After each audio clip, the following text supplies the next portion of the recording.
الحمد لله نحمده ونستعينه ونستغفره ونؤمن به ونتوكل عليه ونعوذ بالله من شرور أنفسنا ومن سيئات أعمالنا من يهده الله فلا مضل له ومن يضلله فلا هادي له ونشهد أن لا إله إلا الله وحده لا شريك له ونشهد أن سيدنا ومولانا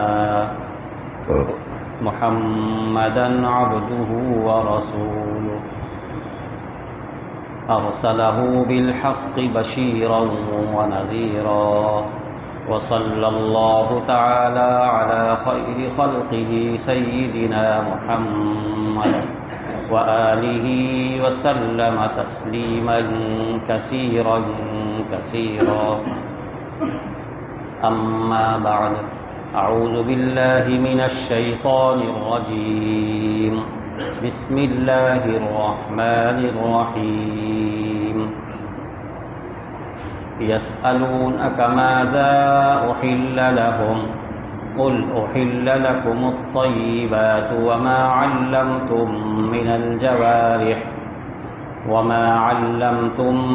الجوارح مكلبين تعلمونهن مما علمكم الله فكلوا مما أمسكن عليكم واذكروا اسم الله عليه واتقوا الله إن الله سريع الحساب صدق الله العظيم.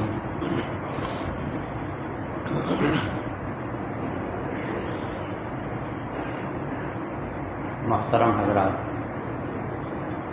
یہ سورہ مائدہ کی تیسری آیت تلاوت کی گئی ہے. ایک آیت نمبر تیسری آیت کے بعد چوتھی آیت کی تلاوت کی گئی. ایک آیت. اس آیت میں جو چیزیں اس میں بیان کی گئی وہ ہمارے سامنے آئیں گی انشاءاللہ. اس سے پہلے کی آیات میں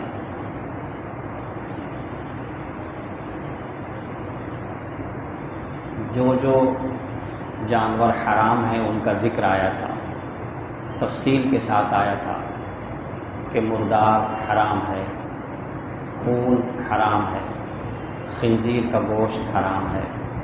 اسی طریقے سے اللہ کے علاوہ کسی اور کا نام لے کر کے اگر ذبح کیا گیا تو وہ بھی حرام ہے. اور کئی جانوروں کا ذکر آیا کہ گلا گھونٹ کر کے اگر مر جائے، اوپر سے گر کر مر جائے، لڑ کر مر جائے، اور اس طرح کی کئی چیزوں کا ذکر آیا. تفصیل کے ساتھ بہت ساری چیزوں کا ذکر آیا کہ یہ سب حرام ہے. تو قدرتی طور پر حضرات صحابہ کرام میں ایک سوال پیدا ہو گیا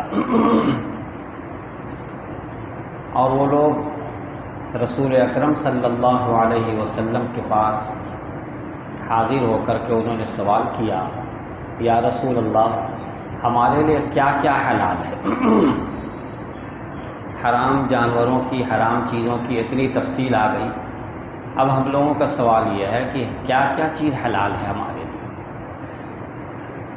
بلکہ ایک صحابی تھے حضرت عدی بن حاتم تائی، جو مشہور ہیں بہت سخاوت میں. ان کے بیٹے حضرت عدی یہ صحابی ہیں. یہ رسول اکرم صلی اللہ علیہ وسلم کے بہت قریب تھے اور مسائل بہت پوچھا کرتے تھے اور وہ شکار کیا کرتے تھے. ان کا پیشہ گویا یہی تھا. انہوں نے اپنے پاس کتے پال رکھے تھے جو شکار کرنے کے لیے تھے، اور ایک دو نہیں کئی کتے، شکاری کتے. ان کتوں کے ذریعے سے وہ شکار کیا کرتے تھے. تو یہ تشریف لائے رسول اکرم صلی اللہ علیہ وسلم کے پاس اور آ کر کے پوچھا، یا رسول اللہ، ہم شکار پر اپنا جانور چھوڑتے ہیں، کتا بھیجتے ہیں، وہ شکار کر کے لاتا ہے تو کبھی تو وہ جس کو شکار کر کے لاتا ہے وہ مر جاتا ہے، ہمارے پاس آتے آتے مر جاتا ہے، کبھی زندہ آ جاتا ہے، اور کبھی کچھ ہوتا ہے، کئی طرح کے جانوروں کو وہ شکار کر کے لاتا ہے۔ تو ہمارے لیے کیا حکم ہے اس کے بارے میں؟ ہم اسے کھا سکتے ہیں یا نہیں کھا سکتے ہیں، کیا ہے؟ انہوں نے یہ بھی پوچھا تھا، ہم کبھی تیر چلاتے ہیں تو تیر جو ہے کبھی لگ جاتا ہے، کبھی نہیں لگتا ہے، کبھی تیر کا نوک لگ کر کے زخمی کر دیتا ہے، اور کبھی تیر کا نوک نہیں لگتا ہے بلکہ دوسری طرف لگ جاتا ہے، اس کی چوٹ سے مر جاتا ہے۔ تو ایسی صورت میں ان جانوروں کا کیا کیا جائے، ان کا کھانا کیسا ہے؟ یہ شکار سے متعلق انہوں نے سوالات کیے۔ تو اس کے جواب میں یہ آیت کریمہ نازل ہوئی، جو تیسری آیت کے بعد چوتھی آیت ہے، آیت نمبر 4، یسألونک ماذا احل لہم۔ اس چوتھی آیت میں جہاں سے یہ آیت شروع ہے وہ یہاں سے شروع ہے، یسألونک ماذا احل لہم۔ یہ حضرات صحابہ کرام کی بڑی فضیلت ہے، اس آیت سے ان کی فضیلت نکلتی ہے۔ کیسے؟ انہوں نے ایسا سوال کیا جس سوال سے پوری دنیا کے لوگوں کو فائدہ پہنچا۔ اگر آج یہ سوال ان کی طرف سے نہ آیا ہوتا اور ہمارے سامنے اس کا کوئی جواب نہ ہوتا تو آج شکار کرنے والوں کی تعداد تو ایک دو نہیں ہے، ایک بہت بڑی تعداد ہے، لاکھوں نہیں کروڑوں میں تعداد ہے، پوری دنیا میں جگہ جگہ لوگ شکار کرتے رہتے ہیں۔ تو اس کا کیا حکم ہے، کیا کیا جا سکتا ہے، کھایا جا سکتا ہے یا نہیں کھایا جا سکتا ہے، یا کن شرطوں کے ساتھ انہیں کھایا جا سکتا ہے، کن شرطوں کے ساتھ نہیں کھایا جا سکتا۔ اگر یہ تعلیمات ہمارے سامنے آج نہ ہوتی تو کتنی دقت ہوتی، کتنی دشواری ہوتی، کیا ہوتا، اسے ہم حلال سمجھتے نہ سمجھتے کیا ہوتا۔ تو بہت بڑا احسان کیا انہوں نے پوری امت پر، ہم سب پر ایسے سوالات کر لیے۔ اس لیے اللہ تعالیٰ نے آیت کریمہ نازل فرمائی تو اس میں یہ فرمائے، یسألونک، اے محمد صلی اللہ علیہ وسلم، آپ کے اصحاب آپ سے پوچھتے ہیں، یسألونک، آپ سے سوال کرتے ہیں، آپ سے پوچھتے ہیں، ماذا احل لہم، ان کے لیے کیا کیا چیزیں حلال ہیں۔ وہ پوچھ رہے ہیں کہ کیا کیا چیزیں حلال ہیں، شکار سے متعلق بھی اور شکار کے علاوہ بھی کیا کیا چیزیں حلال ہیں ہمارے لیے، سب چیز سامنے آ جائیں تو ہمیں اس پر عمل کرنا آسان ہو جائے گا۔ یسألونک ماذا احل لہم، وہ سوال کرتے ہیں آپ سے کہ کیا کیا چیزیں ان کے لیے حلال ہیں۔ اللہ سبحانہ و تعالیٰ نے بہت ہی مختصر اور بہت ہی جامع جواب ارشاد فرمایا۔ ایک جواب کا ایک ٹکڑا ہے، قل، اے نبی آپ کہہ دیجئے، اے رسول آپ فرما دیجئے، ان کے سوال کے جواب میں آپ فرما دیجئے، احل لکم الطیبات، کہ حلال کی تفصیلات بہت زیادہ ہیں، تو ان تفصیلات میں جانے کے بجائے مختصر اور جامع اصول ذہن میں رکھ لو، احل لکم الطیبات، کہ تمہارے لیے جتنی پاکیزہ اور صاف ستھری چیزیں ہیں، طیبات، طیبات کا معنی پاکیزہ، صاف ستھری، طیب اس کو کہا جاتا ہے، جو پاکیزہ اور صاف ستھری چیزیں ہیں وہ سب حلال کر دی گئی۔ ایک ایک چیز کی تفصیل دی جائے، ایک ایک چیز کا نام دیا جائے، ان تمام ناموں کے ذکر کرنے سے بہتر ایک اجمالی بات، ایک اصولی بات کہ طیبات، جو پاکیزہ چیزیں ہیں، صاف اور ستھری چیزیں ہیں، ان کو طیب کہا جاتا ہے، وہ چیزیں تمہارے لیے حلال کر دی۔ اس سے کیا سمجھ میں آیا؟ مفسرین نے اس کی تفسیر کی ہے، اس کی تشریح کی ہے تاکہ بات مکمل طریقے سے واضح ہو جائے۔ یہ اللہ کا کلام ہے، اس کو سمجھنے کے لیے ظاہر ہے کہ تفسیر کی ضرورت ہے۔ تو حضرات مفسرین فرماتے ہیں کہ انسانوں میں جو طبیعتیں ہیں تو ہر طبیعت پاکیزہ نہیں ہوتی ہے، جن کی طبیعت سلیم ہوتی ہے، بالکل سلامت والی طبیعت ہوتی ہے، جن حضرات کی سلامت والی طبیعت، سلیم طبیعتیں، جن چیزوں کو صاف اور ستھرا پاکیزہ سمجھتی ہیں اور ان کے علاوہ چیزوں سے ان کو نفرت ہوتی ہے، کراہت ہوتی ہے اس کو چھونے میں، اس کو دیکھنے میں، اس کو کھانے میں، تو جن چیزوں سے طبیعتیں متنفر ہوتی ہیں، کن لوگوں کی طبیعتیں، عام انسانوں کی بات نہیں، جن کا ذوق سلیم ہے، جن کی طبیعت میں سلامتی ہے، صفائی ستھرائی ہے، ایسی طبیعتیں جن چیزوں سے نفرت کریں، جن چیزوں کو ناپسند کریں، اس سے الگ ہو کر کے اور جن چیزوں کو صاف ستھری سمجھیں، ایسی چیزیں ان کے لیے حلال کر دی گئی۔ آج کل کے زمانے میں تو آپ جانتے ہی ہیں، ہندوستان چھوڑ دیجئے، دوسرے ممالک میں بہت سی چیزوں کو لوگ کھاتے ہیں۔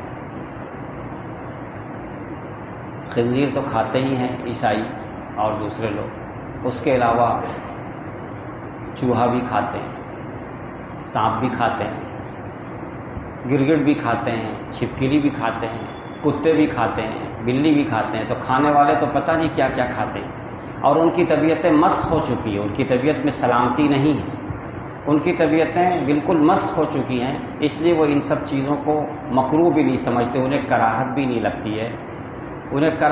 لگتی ہے، بس وہ کھائے جاتے ہیں۔ تو ایسی طبیعتوں کا ذکر نہیں ہے جن کی طبیعتوں میں سلامت ہے، جن کا ذوق سلیم ہے، ایسے لوگ جن چیزوں کو بہتر سمجھتے ہیں صفائی ستھرائی میں، وہ اور اس کی تفصیل پہ حضرات صحابہ کرام کے ذریعے ہمارے سامنے آ بھی چکی ہیں۔ تو ان چیزوں کو اللہ تعالیٰ فرماتے ہیں وَأُحِلَّ لَكُمُ الطَّيِّبَاتُ، تمہارے لیے طیبات، جتنی پاکیزہ اور ستھری چیزیں ہیں وہ حلال کر دی گئی ہیں۔ ہمارے سامنے جو پالتو جانور ہیں ان کی تفصیل آ گئی، آپ ہم سب لوگ جانتے بھی ہیں کہ گائے اور بیل، بھینس اور بھینسا، بکری اور بکرا، یہ جو ہمارے درمیان رہتے ہیں، بھیڑ اور دمبا اور دمبی، یہ سب ہمارے لیے حلال کیے گئے، یہ طیبات میں شامل ہیں، یہ سب طیبات میں ہیں۔ پالتو جانور ان کو کہا جاتا ہے، اور جو وحشی اور جنگلی جانور ہیں ان میں نیل گائے ہے، یہ حلال کی گئی ہے، ہرن ہے، یہ حلال کی گئی ہے، خرگوش ہے، یہ حلال کی گئی ہے۔ اس طرح کے جانور جو جنگل میں رہتے ہیں، جن کو وحشی کہا جاتا ہے، وہ پالتو نہیں، جو آرام سے ہمارے ہاتھ میں نہیں آ سکتے، یہ بھی ہمارے لیے حلال کیے ہوئے ہیں۔ اور وہ جانور جو طیبات میں نہیں ہیں ان کو خبائث کہا جاتا ہے۔ جتنے درندے ہیں ان سب درندوں کو اللہ تعالیٰ نے حرام کر دیا کہ ان کی صفت میں درندگی ہے، تو ان چیزوں کو انسان اگر کھائے گا تو انسان میں بھی وہی صفات پیدا ہونے لگیں گے۔ تو ایسے صفات سے بچانے کے لیے اللہ تعالیٰ نے درندے والے تمام درندگی صفت والے جانوروں کو اللہ تعالیٰ نے منع کر دیا، حرام کر دیا۔ اسی طریقے سے پرندوں میں بھی جو درندہ ہے وہ جو پنجوں سے شکار کرتا ہے یا اپنی چونچ سے شکار کرتا ہے، یہ سب درندہ کہلائیں گے گویا۔ تو ان سب کو بھی منع کر دیا گیا، ان سے بھی بچنا۔ جو پرندے اپنے اپنے پیر سے پنجوں سے شکار کرتے ہیں یا اپنے چونچ سے شکار کرتے ہیں، ایسے پرندوں کو بھی منع کر دیا گیا۔ اور جن کی صفت یہ نہیں ہے، نہ وہ اپنے پنجوں سے شکار کرتے ہیں اور نہ اپنے چونچ سے شکار کرتے ہیں، ایسے پرندوں کو حلال کر دیا گیا۔ مینا ہے، طوطا ہے، کبوتر ہے، فاختہ ہے، یہ سب پرندے ہیں جنہیں حلال کر دیا گیا، کیونکہ یہ اپنے پنجوں سے شکار نہیں کرتے، اپنی چونچ سے بھی شکار نہیں کرتے ہیں۔ تو یہ پرندوں میں بھی جو درندے ہیں ان کو منع کر دیا گیا، اور حیوانات جانوروں میں جو ہیں ان میں بھی جو درندے ہیں ان کو منع کر دیا گیا۔ اور طبیعت جو ہے، جو سلیم طبیعت والے ہیں ان کی طبیعت ان سے دور ہوتی ہے، ایک طرح کی کراہت ہوتی ہے کہ ان کو کھایا جائے۔ تو مختصر بات یہ ہے کہ قل اے نبی صلی اللہ علیہ وسلم، آپ ارشاد فرما دیجئے احل لکم الطیبات، صاف ستھری پاکیزہ جو چیزیں ہیں وہ تمہارے لیے حلال کر دی گئی ہیں۔ ہم لوگ جو چیز روزانہ کھاتے ہیں، چاول، دال، گیہوں اور اس طرح کے پھلوں میں، یہ سب صاف ستھری چیزیں ہیں۔ طیبات میں یہ سب شامل ہے، یہ طیبات میں شامل ہے، ان سب کو اللہ تعالیٰ نے حلال کر دیا۔ اب آگے جو انہوں نے شکار سے متعلق سوال کیا تھا حضرت عدی ابن حاتم رضی اللہ تعالیٰ عنہ، اللہ تعالیٰ اس کا جواب ارشاد فرماتے ہیں وَمَا عَلَّمْتُم مِّنَ الْجَوَارِحِ مُكَلِّبِينَ تُعَلِّمُونَهُنَّ مِمَّا عَلَّمَكُمُ اللَّهُ، اور ان جانوروں کا شکار اس کو بھی حلال کر دیا گیا تمہارے لیے، ان جانوروں کا شکار جن کو تم نے سدھا رکھا ہے، سکھا رکھا ہے، تربیت دے رکھی ہے۔ تربیت اور تم نے ان کو کس طرح سکھا رکھا ہے؟ جس طرح اللہ تعالیٰ نے تمہیں سکھایا ہے، یعنی اللہ تعالیٰ نے جو مسائل بتائے ہیں، جو طریقہ بتایا ہے، اس طریقے کے مطابق تم ان جانوروں کو اگر تعلیم دے رہے ہو، تربیت دے رہے ہو، سدھا رہے ہو، ان کو ٹرین کر دے رہے ہو، تو وہ جانور اگر شکار کرتے ہیں تو ان کا شکار کیا ہوا بھی تمہارے لیے حلال کر دیا گیا۔ یہ اللہ تعالیٰ کے انعامات میں سے کہ جو وحشی جانور جن کو ہم آسانی سے پکڑ نہیں سکتے، یہ پرندے جن کو ہم آسانی سے پکڑ نہیں سکتے، یہ ہرن ان کو ہم آسانی سے نہیں پکڑ سکتے، بہت آسانی سے دوڑتے دوڑتے دوڑتے تھک جائیں گے، ہم ان کو نہیں پائیں گے۔ اسی طریقے سے نیل گائے ہے، بہت ایک دو نہیں 8 10 20 آدمی دوڑاتے دوڑاتے دن بھر تھک جائیں گے، ان کو نہیں پائیں گے۔ تو آسانی سے ان جانوروں کو نہیں پایا جا سکتا ہے، تو اللہ تعالیٰ نے دوسرا انتظام فرما دیا کہ اگر کسی دوسرے شکاری جانور کے ذریعے سے ان کا شکار کر لو تو یہ تمہارے لیے حلال ہو جائے گا۔ یہ حلال کرنے کا اللہ تعالیٰ کا یہ کتنا بڑا انعام ہے۔ کتے اس معاملے میں سب سے آگے ہیں، ان کو اگر سکھا دیا جائے تو سکھانے میں اس کو تربیت یافتہ کہتے ہیں کہ یہ کتے کو ایک ایک چیز سکھا دی گئی، چھوٹے سے چھوٹے بچے سے کتے کو سکھایا جاتا ہے، سکھاتے سکھاتے وہ اتنے زیادہ کامیاب ہو جاتے ہیں کہ ان کا مالک سکھانے والا جیسے جیسے کہتا ہے ویسے ویسے کرتے ہیں۔ وہ اتنے ماہر ہو جاتے ہیں کہ انسان دیکھ کر کے حیران ہو جاتا ہے کہ ایسا کیسے ہو گیا، اتنا زیادہ کیسے سیکھ لیا۔ یہ ایک چیز ہے، اس کو لے کر کے فلاں کے پاس پہنچانا ہے، بس کتا ایک دم آرام سے اس چیز کو لے کے اسی کے پاس جا کر کے رکھے گا جس کے پاس اسے رکھنا ہے۔ اس میں وہ خطا نہیں کرے گا، غلطی نہیں کرے گا۔ اور یہ سب تو آپ لوگ دیکھتے ہیں کہ کتوں کے ذریعے سے چور کو بھی لوگ پکڑتے ہیں، وہ تلاش کرتے کرتے کرتے ٹھیک اسی کے پاس پہنچ جاتا ہے، بلکہ زمین کے اندر کوئی چیز دفن کر دی جاتی ہے اگر، تو کتا کھوجتے کھوجتے کھوجتے اس جگہ پہ پہنچ جاتا ہے اور اسی جگہ پہ جا کے کھودنے لگتا ہے۔ یہ اللہ تعالیٰ نے اس کے اندر یہ صفت رکھی، تو کتے کو یا کتے کے علاوہ اور بھی جانور، کسی بھی جانور کو اگر چھوٹے سے اس کو سکھا دیا جائے اور سکھاتے سکھاتے ایسا ہو جائے کہ وہ ہر بات ماننے لگے، اس کو تربیت یافتہ کہیں گے، سدھایا ہوا کہیں گے، اس کو سدھا دیا گیا، پورا سمجھا دیا گیا، اب وہ اس کے مطابق کام کرے گا۔ جب وہ اس کے مطابق کام کرے گا تو اس کا شکار لایا ہوا، شکار کیا ہوا اللہ تعالیٰ نے اس کو حلال کرا۔ یہ اللہ تعالیٰ کے انعامات میں سے ہے، بہت بڑا انعام ہے۔ اور کتے کو ایسا بنا دیا کہ وہ آسانی سے شکار کر سکتا ہے۔ جو شکاری کتے ہوتے ہیں ان کے اندر خوبیاں ہوتی ہیں سکھانے کے بعد، خاص طور سے تو پہلی بات یہ ہے کہ اس جانور کو جو شکار کرنے والا ہے اس کو اچھی طرح سکھا دیا گیا، خوب اچھی طرح سکھا دیا گیا۔ تربیت کر دینا، سکھا دینا شرط ہے یہ، بغیر سکھایا ہوا کسی جانور کو چھوڑ دیا جائے وہ شکار کر کے لے آئے تو وہ نہیں حلال ہوگا۔ یہ شرط ہے، خوب اچھی طرح ذہن نشی ہونا چاہیے کہ ایسا جانور جو سدھایا ہوا ہو، سکھایا ہوا ہو اور اس طریقے سے سکھایا گیا ہو جس طریقے سے بتایا جا رہا، ابھی ہم اس کو آپ کے سامنے ذکر کریں گے، اس طریقے سے اس کو سکھایا گیا ہو۔ کتا ہی شرط نہیں ہے، کتا کے علاوہ کوئی بھی جانور جو شکار کر سکتا ہے اور اس کو اچھی طرح سکھا دیا گیا، جیسا سکھایا جانا چاہے ویسا سکھا دیا گیا اور وہ بالکل اس کے مطابق کرنے لگا۔ چیتا کو بھی اگر سکھا دیا جائے، چیتا کی بھی تربیت کر دی جائے، سدھا دیا جائے اور جیسے جیسے اس سے کہا جائے وہ کرنے لگے، یہاں تک کہ شیر کو بھی اگر سکھا دیا جائے، چھوٹے بچے سے اگر اس کو سکھا دیا جائے اور وہ تربیت یافتہ ہو جائے، بات ماننے لگے، جیسا جیسا کہے ویسا ویسا کرنے لگے، تو وہ بھی اگر شکار کر کے لے آئے گا تو بھی حلال ہو جائے گا۔ تو کتے پر موقوف نہیں ہے، ہر وہ شکار کرنے والا جانور جس کو سکھا دیا جائے اور جو طریقہ ہے اس طریقے کے مطابق اسے کامیاب کر دیا جائے اور وہ اس کے مطابق شکار کرے تو اس کے شکار کو اللہ تعالیٰ نے حلال کر دیا۔ یہ مطلب ہے اس کا، وَمَا عَلَّمْتُم مِّنَ الْجَوَارِحِ مُكَلِّبِينَ تُعَلِّمُونَهُنَّ مِمَّا عَلَّمَكُمُ اللَّهُ، اس طرح تعلیم دو جیسے اللہ تعالیٰ نے تم کو تعلیم دی، یعنی شریعت کے مطابق اس کو سکھانا، شریعت کے مطابق اس کو سکھانا۔ مفسرین نے یہ وضاحت کی ہے، اس وضاحت کو آپ ذہن میں رکھیں۔ کتا یا چیتا یا اس جیسا کوئی جانور جو شکار کرنے والا ہے اس کو سکھایا جائے تو اس طرح سکھایا جائے کہ جب اس کو بھیجا جائے شکار کر دے تو یہ چلا جائے، اور اس کو سکھا دیا جائے کہ اس کو شکار کر کے میرے سامنے لا کے رکھو، اس میں سے کچھ کھانا نہیں۔ تو اگر کتا اس طرح سدھا دیا گیا کہ جب اس کو بھیجا جائے تو دوڑ جائے، فوراً جھپٹا مارے اور شکار کر کے لے کر کے سامنے لائے، اس میں سے کچھ نہ کھائے، اگر اس طرح اس کو سکھا دیا گیا، سدھا دیا گیا، وہ سمجھ گیا، اس پر عمل کرنے لگا، تو مفسرین فرماتے ہیں کہ آزمانے کے لیے پہلی بار ایک مرتبہ شکار پہ بھیجا جائے گا اور دیکھا جائے گا کہ کیا کر رہا ہے۔ وہ شکار کر کے سامنے لا کے رکھ دیا، اس میں سے کچھ نہیں کھایا۔ دوسری مرتبہ بھیجا جائے گا، تیسری مرتبہ، 3 مرتبہ دیکھا جائے گا کہ اس نے اس پر صحیح طریقے سے عمل کر لیا ہے، تو کہا جائے گا کہ یہ سیکھ گیا، یہ سیکھ گیا، یہ سدھ گیا، اب جو ہے اس کا شکار حلال ہے۔ اب اگر وہ لا کر کے رکھتا ہے تو اس کا شکار کیا ہوا حلال ہے۔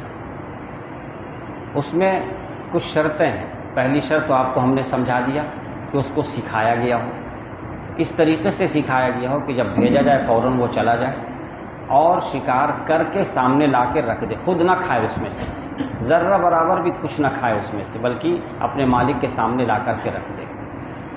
آزمانے کے لیے 3 مرتبہ اگر اس نے ایسا کر لیا تو اب وہ سمجھا جائے گا کہ یہ کلب معلم ہے، یعنی ایسا جانور ہے جس کو سکھا دیا گیا، یہ تربیت یافتہ ہو گیا، یہ سدھ گیا، اب اس سے کام لیا جا سکتا ہے، اب اس کا لایا ہوا شکار حلال ہو جائے گا۔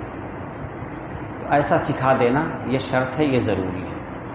اور جس وقت اسے چھوڑا جا رہا ہو، بھیجا جا رہا ہو، تو بھیجنے والا بسم اللہ پڑھ کر کے بھیجے، یہ بہت ہی اہم شرط ہے۔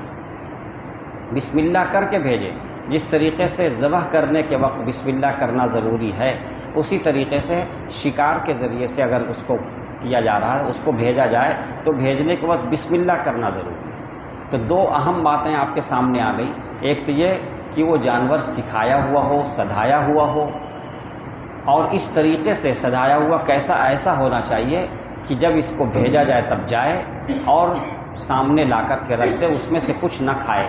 کچھ نہ کھانا یہ شرط ہے۔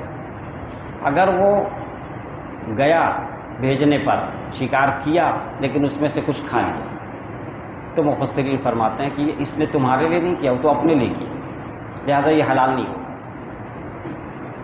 حلال کب ہوگا؟ جب وہ اس میں سے کچھ نہ کھائے۔ تو بسم اللہ کر کے بھیجا جائے، اور جس کو بھیجا جائے وہ تعلیم یافتہ ہو، تربیت یافتہ ہو۔ تعلیم یافتہ ہم کریں جو اس کو پورا سکھایا ہوا ہو، پوری طرح وہ سمجھ چکا ہو اور وہ صحیح طریقے سے اس پہ عمل کرتا ہو، اور اس میں سے کچھ وہ نہ کھائے اور سامنے لا کر کے رکھ دے۔ پرندوں کے بارے میں مفسرین فرماتے ہیں کہ اس کو جو سدھایا جاتا ہے تو اس کے سدھانے میں اس کی پہچان یہ ہوگی کہ جب اسے بھیجا جائے تو وہ جائے، اور پھر آواز دے کے جب اسے واپس بلا لیا جائے تو واپس آ جائے۔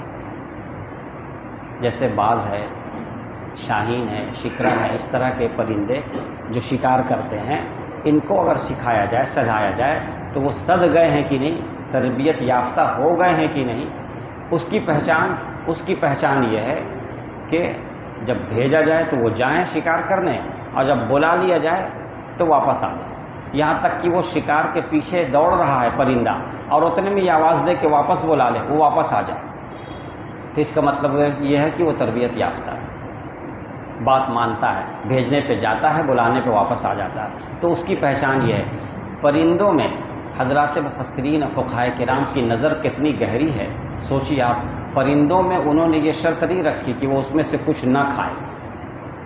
کتوں میں اور دوسرے جانوروں میں یہ شرط ہے کہ اس میں سے کچھ نہیں کھائے، لیکن پرندوں میں یہ شرط نہیں کہ کچھ نہ کھائے، اس لیے کہ پرندے کچھ نہ کچھ کھا ہی لیں گے۔ ان کو اس حد تک تربیت کی وہ کچھ بھی نہ کھائے، ایسا بہت کم ہوتا ہے، مشکل ہے۔ اس لیے ان کے لیے یہ شرط نہیں ہے کہ نہ کھائیں، ان کے لیے شرط یہ ہے کہ جب بھیجا جائے تو جائیں، اور جب بلایا جائے تو واپس چلے جائیں۔ اگر بلایا گیا واپس اب وہ نہیں آیا بلکہ وہ دوڑتا ہی رہا اپنے شکار کے پیچھے، تو اس کا مطلب یہ ہے کہ وہ ابھی تربیت یافتہ نہیں ہوا ہے، ابھی سدھایا ہوا نہیں سمجھا جائے گا۔ سدھایا ہوا کب سمجھا جائے گا؟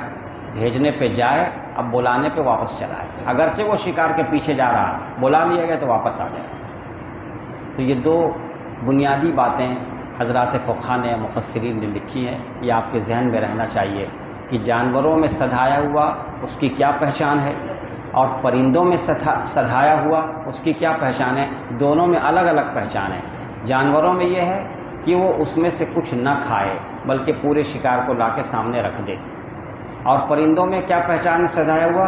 اگر وہ پرندہ کچھ کھا لے کوئی حرج نہیں، وہ کھا سکتا ہے، لیکن جب اسے بھیجا جائے تو جائے اور جب بلا لیا جائے تو واپس چلا آئے، تو سمجھا جائے گا کہ یہ سد گیا ہے، یہ سدھایا ہوا ہے. یہ پہچان ہے ان دونوں کی. سب سے اہم بات بسم اللہ کا ہونا ضروری ہے. بھیجے اس کا جو مالک ہے، شکار کرنے والا بھیج رہا ہے، بھیجنا ضروری ہے اور بھیجنے کے وقت بسم اللہ کرنا ضروری ہے اور اس کا سدھایا ہوا تعلیم یافتہ ہونا ضروری ہے. اس میں سے کوئی ایک شرط کم ہو جائے تو حلال نہیں ہوگا. مثلا اس نے بھیجا نہیں تھا، کتا خود ہی سے شکار کر لیا تو وہ حلال نہیں ہوگا. بات سمجھ میں آ رہی؟ ادھر سے بھیجنا، یہ بھیجے نمبر 1، نمبر 2 بسم اللہ کر کے بھیجے، نمبر 3 اس کو بھیجے جس کو سکھایا ہوا ہو، سدھایا ہوا ہو، اس کو بھیجے. یہ تینوں بات بنیادی ہے، ان کا ہونا ضروری ہے. اگر وہ سدھایا ہوا نہیں ہے تو پھر اس کے بھیجنے سے بھی وہ حلال نہیں ہوگا. یہ سب بنیادی شرطیں ہیں. ایک مسئلہ یہ ہے کہ ایک سدھایا ہوا کتا ہمارا سدھایا ہوا ہے، پوری طرح ہمیں اطمینان ہے، ہم نے اس کو بھیجا، شکار پہ دوڑایا، وہ دوڑا، ادھر سے کوئی دوسرا کتا بھی آ کے اس میں شامل ہو گیا اس شکار میں.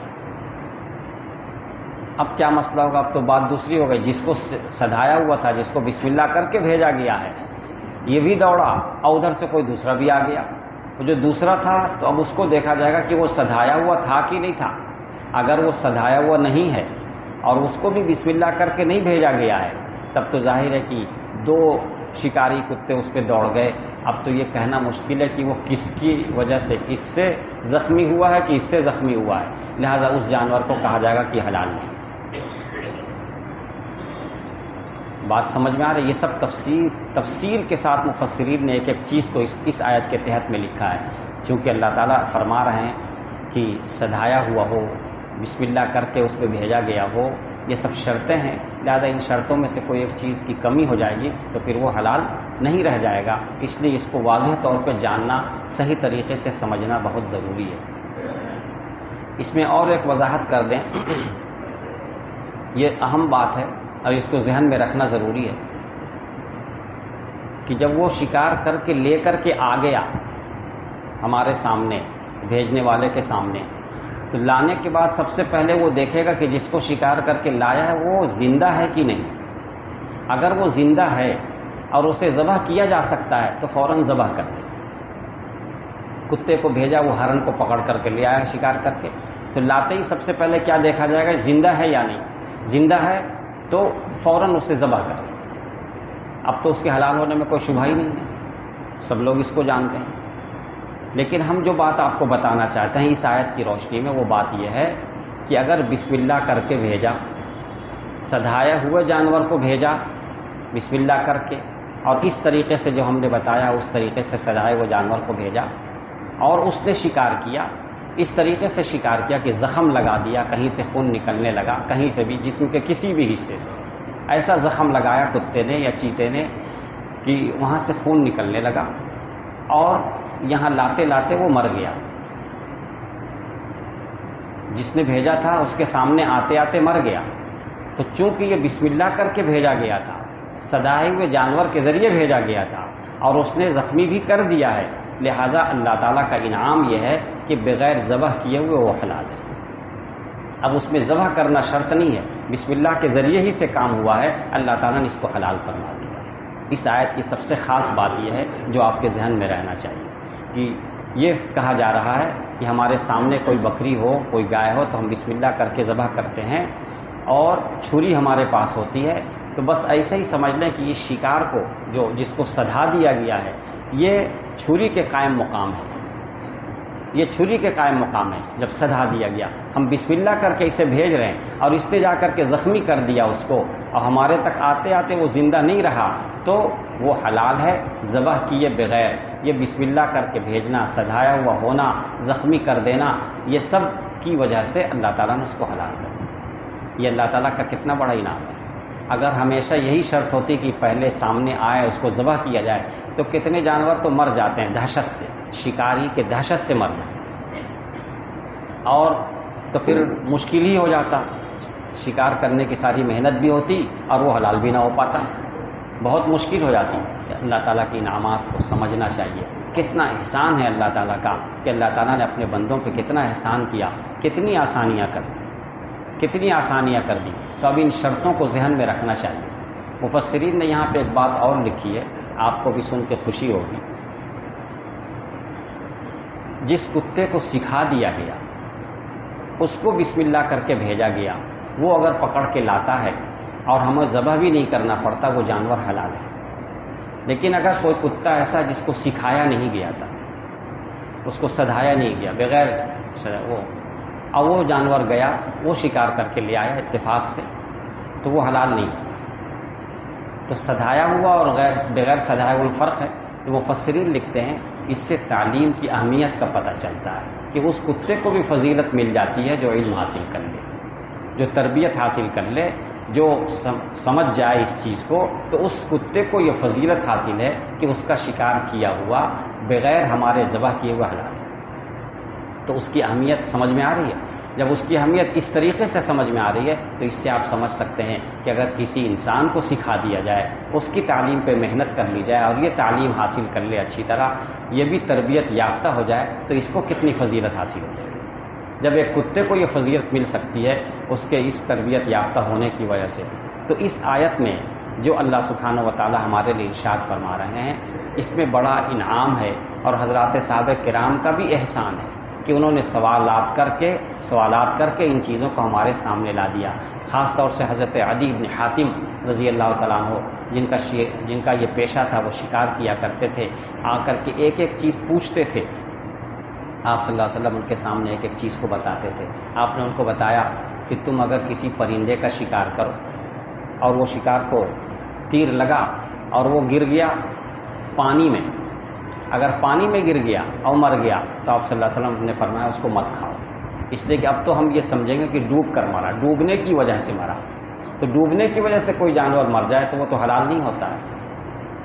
اور اگر تم نے تیر مارا اور وہ زمین پہ گرا، بسم اللہ کر کے، اس کے جو شرائط ہیں ان تمام شرائط کے ساتھ بسم اللہ کر کے تم نے تیر چلایا اور وہ زمین پہ گرا اور زندہ نہیں رہا، تو اس کو کھا لو، وہ حلال ہے تمہارے۔ اور زندہ مل گیا تب تو ذبح کر دیں گے، اور زندہ نہیں ملا، بسم اللہ کر کے کیا تھا، زمین پہ گرا اور مر گیا، تو سمجھیں گے کہ وہ حلال ہے۔ دیکھیے اتنی تفصیل سے انہوں نے پوچھا، آپ صلی اللہ علیہ وسلم نے اتنی تفصیل بتائی کہ پانی میں گر گیا اگر تو سمجھا جائے گا کہ ڈوبنے کی وجہ سے مرا۔ یہاں تک کہ آپ نے فرمایا کہ اگر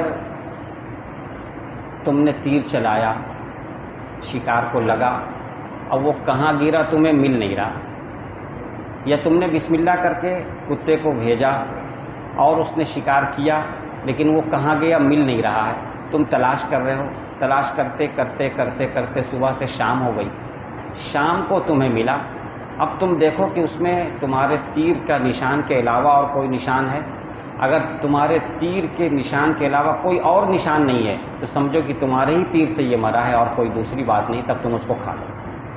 آپ صلی اللہ علیہ وسلم سے اتنے تفصیلات سے انہوں نے پوچھا ہے اور آپ نے اتنی تفصیلات کے ساتھ جواب دیا، اس کو اس آیت میں بتایا جا رہا ہے۔ ترجمہ سنیے، یسألونک ماذا احل لہم، وہ لوگ آپ سے پوچھتے ہیں، یعنی آپ کے صحابہ آپ سے پوچھتے ہیں کہ ان کے لیے کیا حلال کیا گیا۔ قل، اے نبی آپ فرما دیجئے، احل لکم الطیبات، تمہارے لیے صاف ستھری چیزیں حلال کر دی گئی ہیں، وما علمتم من الجوارح، اور جو سدھاؤ شکاری جانور شکار پر دوڑانے کے لیے جن جانوروں کو تم نے سدھا دیا ہے، سکھا دیا ہے، اس کا شکار کیا ہوا تمہارے لیے حلال کیا گیا ہے۔ مگر طریقہ کیا ہے سکھانے کا؟ تعلمونہن مما علمکم اللہ، تم ان کو اس طرح سکھاؤ جیسا کہ اللہ نے تم کو سکھایا ہے۔ اللہ نے تم کو جیسا سکھایا ہے، یعنی جو طریقہ بتایا اس طریقے کے مطابق سکھاؤ، جو ابھی ہم نے آپ کو بتا دیا کہ اس طریقے سے سکھایا جائے کہ جب اسے بھیجا جائے تو جائے اور جب بلایا جائے تو چلا آئے۔ اور جانوروں میں، کتوں وغیرہ میں شکار کر کے وہ کھائے نہیں بلکہ پورا صحیح سالم لا کے سامنے رکھ دے۔ اللہ تعالیٰ فرما رہے فَكُلُوا مِمَّا أَمْسَكْنَا عَلَيْكُمْ، تو تم کھاؤ اس میں سے جو انہوں نے تمہارے لیے روک رکھا ہے. انہوں نے تمہارے لیے روک رکھا ہے یعنی خود نہیں کھایا. انہی الفاظ سے پتہ چلتا ہے کہ اس کا نہ کھانا ضروری ہے، تمہارے لیے روک رکھا ہے. وَاذْكُرُوا اسْمَ اللَّهِ عَلَيْهِ، اور اللہ کا نام اس پر لے لو. اللہ کا نام لینا یہ بھی ضروری ہے. تو یہ جو شرطیں ہم نے بیان کی سب ان آیت میں موجود ہے. آخری بات جو سب سے اہم چیز ہے جس کی طرف قرآن کی آیت جگہ جگہ توجہ دلاتی ہے وہ یہ ہے کہ جو شخص شکار میں لگا رہتا ہے اس کی عادت پڑ جاتی ہے. وہ سوتا بھی ہے تو خواب میں وہی دیکھتا ہے، اٹھتا ہے وہ اسی کو ٹھیک ٹھاک کرتا ہے، اپنے تیر کو، اپنے غلیل کو، اپنی بندوق کو اسی میں لگتا ہے اور پھر نکل جاتا ہے. دن بھر اسی میں لگا رہتا ہے اور ساری محنت کرنے کے بعد جانور حاصل کرتا ہے. اگر وہ صحیح طریقے سے کام نہیں کیا، جو طریقہ شریعت کا ہے اس کے مطابق کام نہیں کیا، تو ظاہر ہے کہ وہ تو حلال نہیں ہوگا. تو وہ سوچے گا میں نے اتنی محنت کی ہے اس کے بعد بھی یہ حلال نہیں ہے، تو ہو سکتا ہے کہ غفلت کا شکار ہو جائے، حلال حرام کو نہ دیکھے اور بس یہ سوچے میں نے محنت کی لہٰذا میرے لیے حلال ہے، اس کو کھانا شروع کر دے.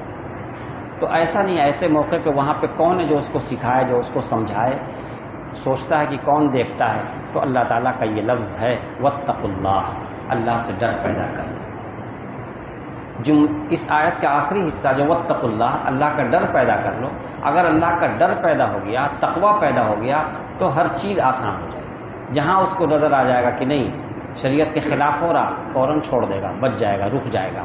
تقویٰ اگر پیدا ہے تو تقویٰ کے بعد بالکل کام آسان ہو جائے گا. تو اللہ تعالیٰ نے علاج بھی بتا دیا. انسان حرام سے بچنا چاہے تو بہت آسان ہو جائے گا اس کے لیے. کب؟ جب واتقوا اللہ، اپنے اندر اللہ کا خوف پیدا کر لے، تقویٰ پیدا کر لے. تقویٰ پیدا ہو گیا تو اب اس کے لیے کوئی مشکل نہیں ہے. وہ ایک ایک چیز کو سوچے گا کہ اس کو کیسے کریں، یہ ٹھیک ہے کہ نہیں، درست ہے کہ نہیں. اور کبھی کبھی تقویٰ نہیں پیدا ہو پاتا ہے تو اللہ تعالیٰ نے آگے اور ایک علاج بتا دیا. آخری جملہ ہے، اگر ہم سب اس پہ دھیان دیں تو ہمارے لیے بہت ہی کارآمد ہے. ان اللہ سریع الحساب. ان اللہ سریع الحساب کا مطلب یقیناً اللہ بہت جلد حساب لینے والا ہے، بہت جلد حساب لینے والا ہے، بہت جلد حساب لینے والا ہے. جہاں حساب کے ڈر سے تو اچھے ٹھیک ہو جاتے، پورے صوبے کے بڑے وزراء ٹھیک ہو جاتے حساب کے ڈر سے. حساب ایک ایسی چیز ہے کہ جس کے دل میں حساب کا ڈر پیدا ہو گیا اس کا سب کچھ ٹھیک ہونے لگتا ہے. تو ان اللہ سریع الحساب، اللہ تعالیٰ نے اسے ایک جملے میں سب کو ڈرا دیا کہ یہ ذہن میں رکھو کہ اللہ بہت جلد حساب لینے والے ہیں. اور بہت جلد حساب لینے کا مطلب کیا ہے؟ ایک حساب کی جلدی تو یہ ہے کہ ہمارے پاس سب کچھ لکھا ہوا ہے تو حساب کرنے میں دیر نہیں. اب کچھ لکھا ہوا نہیں ہے تو اب بیٹھ کے اس کو ایک ایک کو دیکھنا، ایک ایک کو چیک کرنا، تو اس میں تو کئی دن لگ سکتے ہیں، ہفتوں لگ سکتے ہیں، مہینوں لگ سکتے ہیں. اللہ تعالیٰ بہت جلد حساب لینے والے ہیں. اس کا مطلب ایک ایک چیز لکھی ہوئی ہے. جیسے ہی حساب کا وقت آئے گا پھر دیر نہیں لگے گی، تلاش نہیں کرنا پڑے گا، یہ سب کچھ نہیں کرنا پڑے گا، چٹ پٹ حساب ہوگا. کیوں؟ سب تو لکھا ہوا ہے. ان کی پیدائش سے لے کر کے موت تک کا ایک ایک معاملہ لکھا ہوا ہے، سب سامنے فوراً آ جائے گا، تو حساب میں دیر نہیں لگے گی. ان اللہ سریع الحساب، اللہ بہت جلد حساب لینے والے ہیں. اور ایک جلد کا مطلب یہ ہے کہ بس انتظار کرو، موت آتی اور حساب شروع ہو جاتا ہے.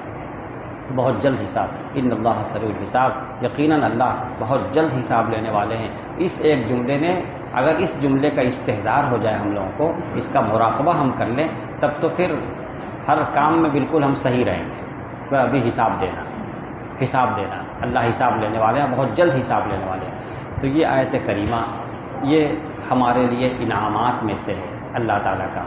ان کو ذہن میں رکھ کر کے اس کے مطابق ہم کو کام کرنا ہے. اب اس کے بعد آخر میں ہم اس طرف توجہ دلاتے ہیں کہ ہمارے معاشرے میں جو کچھ کھایا جاتا ہے جانوروں میں سے، جیسا کہ ہم نے اس سے پہلے بھی تذکرہ کیا تھا کہ کبھی کبھی کچھ باتیں سننے میں آ جاتی ہیں کہ کچھ لوگ اس میں بھی غلطیاں کرتے ہیں کہ شریعت کے مطابق چیز حلال نہیں ہوتی ہے لیکن پھر بھی اس کو وہ سیل کرتے رہتے ہیں، بیچتے رہتے ہیں، کھلاتے رہتے ہیں. اگر اس کا کہیں کسی کو پتہ لگے تو اس کو خود بھی بچنا چاہیے اور اپنے جاننے والوں کو بھی بچانا چاہیے. کوشش کرنا چاہیے، کیونکہ حرام تو حرام ہی ہے، اس سے ہر حال میں بچنا ہے ورنہ اس کا نقصان بہت بڑا ہو سکتا ہے. اللہ تعالی ہم سب کو ان باتوں پہ عمل کرنے کی توفیق عطا فرمائے۔ درود شریف پڑھ کر کے دعا کریں۔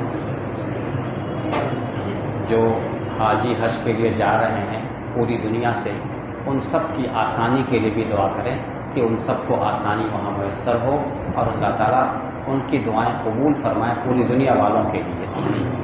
اللہم صلی علی محمد وعلی آل محمد کما صلیت علی ابراہیم وعلی آل ابراہیم انک حمید مجید۔ اللہم بارک علی سیدنا و مولانا محمد کما بارکت علی ابراہیم وعلی آل ابراہیم انک حمید مجید۔ ربنا ظلمنا انفسنا وإن لم تغفر لنا وترحمنا لنكونن من الخاسرين۔ اللهم أعنا على ذكرك وشكرك وحسن عبادتك۔ اللهم أعنا على ذكرك وشكرك وحسن عبادتك۔ اللهم أعنا على ذكرك وشكرك وحسن عبادتك۔ یا اللہ یا ارحم الراحمین، ہم سب کے گناہوں کو معاف فرما دیجیے، ہم سب کی کوتاہیوں سے درگزر فرما دیجیے، ہماری پریشانیوں کو دور فرما دیجیے۔ یا اللہ ہماری پریشانیوں کو دور فرما دیجیے، ہر طرح کی عافیت نصیب فرمائیے، ہر طرح کی عافیت نصیب فرمائیے، ہر طرح کے خیر سے مالا مال فرما دیجیے، ہر طرح کے خیر سے مالا مال فرما دیجیے۔ یا اللہ یا ارحم الراحمین، رحم کا کرم کا معاملہ فرما دیجیے۔ یا اللہ جن جن لوگوں نے جن جن مقاصد کے لیے دعا کی درخواست کی ہے، یا اللہ ان کی تمام جائز مرادیں پوری فرما دیجیے، آسانیاں نصیب فرما دیجیے، آسانیاں نصیب فرما دیجیے۔ یا اللہ پوری دنیا سے آپ کے بندے آپ کے گھر میں پہنچ رہے ہیں، یا اللہ پوری دنیا سے آپ کے بندے آپ کے گھر میں پہنچ رہے ہیں، ان کے لیے آسانیاں نصیب فرما دیجیے، آسانیاں اور سہولتیں عطا فرما دیجیے، سہولتیں عطا فرما دیجیے، ہر طرح کی آسانی نصیب فرما دیجیے۔ یا اللہ سب کو حج مبرور نصیب فرما دیجیے، حج مبرور نصیب فرما دیجیے۔ یا اللہ وہ لوگ پوری دنیا کے لیے دعائیں کر رہے ہیں، ان کی دعاؤں کو قبول فرما دیجیے۔ یا اللہ ان کی برکت سے پوری دنیا میں سہولتیں عطا فرما دیجیے، آسانیاں عطا فرما دیجیے، پریشانیوں کو ختم فرما دیجیے، پریشانیوں کو ختم فرما دیجیے، پریشانیوں کو ختم فرما دیجیے۔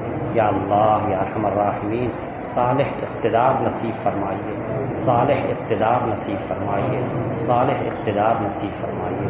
ربنا تقبل منا انک انت السمیع العلیم وتب علینا انک انت التواب الرحیم۔ وصلی اللہ تعالی علی خیر خلقہ سیدنا محمد وآلہ وصحبہ اجمعین برحمتک یا ارحم الراحمین۔